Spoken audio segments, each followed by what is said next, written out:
The Massachusetts Air National Guardsman, convicted of leaking classified information, has been sentenced to 15 years in prison. Today, Jack Teixeira apologized for leaking that information. NBC 10's Eli Rosenberg live outside of court with the latest. Eli, what did Teixeira have to say for himself? Yeah, Corey, this was a long sentencing hearing, lasted more than an hour. The judge several times stressing the importance and significance of all of this. Federal prosecutors saying the damage done here was, quote, historic. Then Jack Teixeira talked. He said to the judge he was accepting responsibility and that he was at her mercy. It was a military leak case that shocked Boston and beyond. A 22-year-old Dighton man accused of leaking some of America's most sensitive military secrets.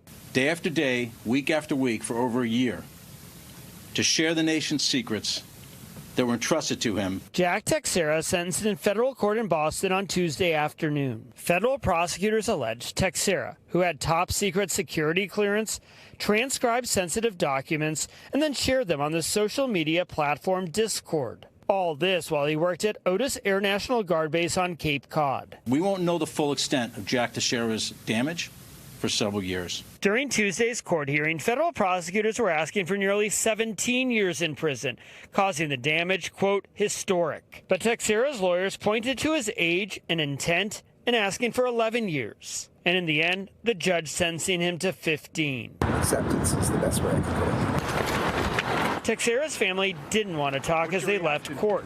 As military experts say, more work must be done to prevent something like this from happening again.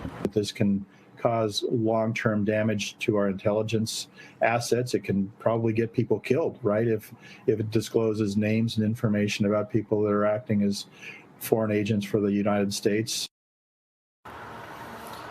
So in the end, we're talking about 15 years or 180 months. After the sentencing, his lawyers did ask that he serve this at Federal Medical Center Devens or near his house in Dighton, Massachusetts.